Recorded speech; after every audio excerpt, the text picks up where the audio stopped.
Welcome to another edition of Coffee with the Candidates. I have Mike Nutley here with me today. He is running for the State House of Representatives as a Republican candidate in the 2026 election. Welcome. Thank you. Well, why don't you go ahead and introduce yourself to the viewing audience? Well, my name is Mike Nutley. I moved to Yankton 43 years ago, where I met my future wife, Becky, my wife of 39 years. In 1989, we moved to our acreage up west of Irene, where we raised our three now adult children, Leah, Elizabeth, and Reed, and we're blessed with 9 grandchildren. So what sets you apart from the other candidates running for this position? I feel that the decisions should be made by the people who live closest to the issues, not of District 18, not by agendas or big corporate. I also work in manufacturing, and what people talk about on the floors, they want to hear their voices heard, not have someone else telling them what they need. So share your views on the public education system. What is the state's role in funding and regulating public education, and how do charter schools fit or not fit into educational options? Okay, the student should always come first in this. That's the whole object of public education. It costs a lot of money. I know I stated in a previous interview I had a very high number, but it's over $6,000 per student to educate them.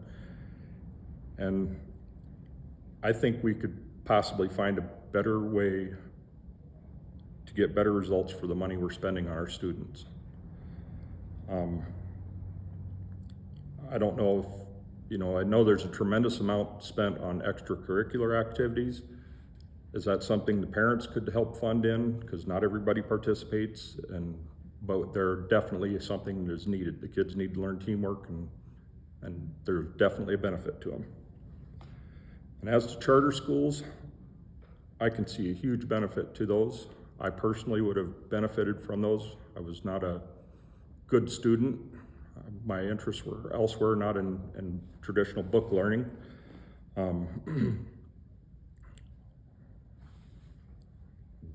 We are only one of 3 states who do not allow them.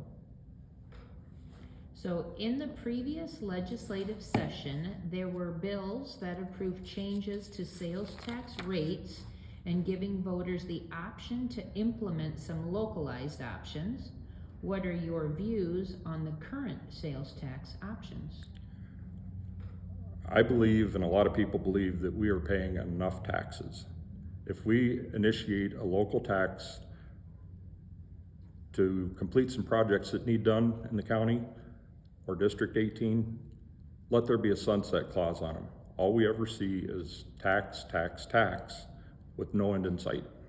And it is really getting burdensome for a lot of people. So there has been significant discussion around the Future Fund and incentives for economic growth.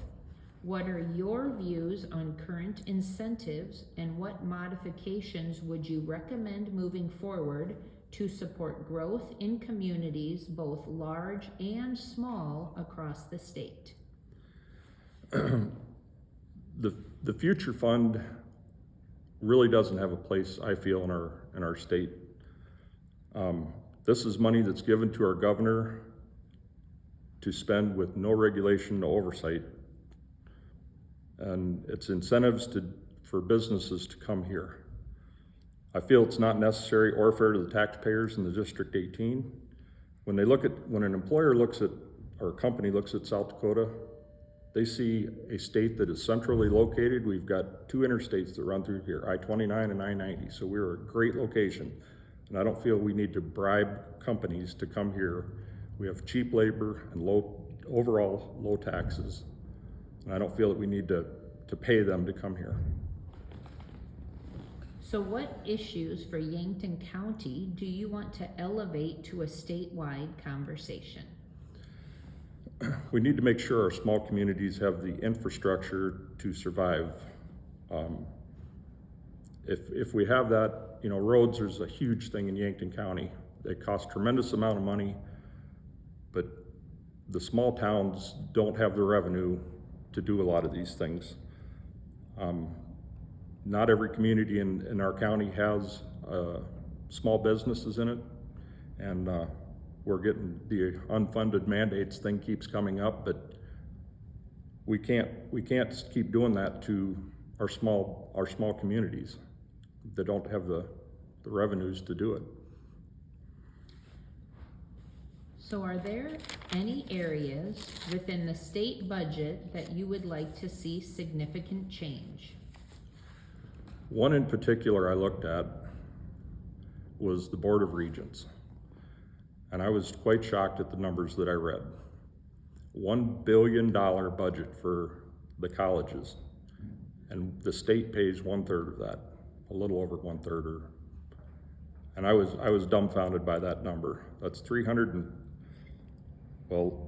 they're asking for 2027, they're asking for $345 million. And that's up from $317 million the previous year.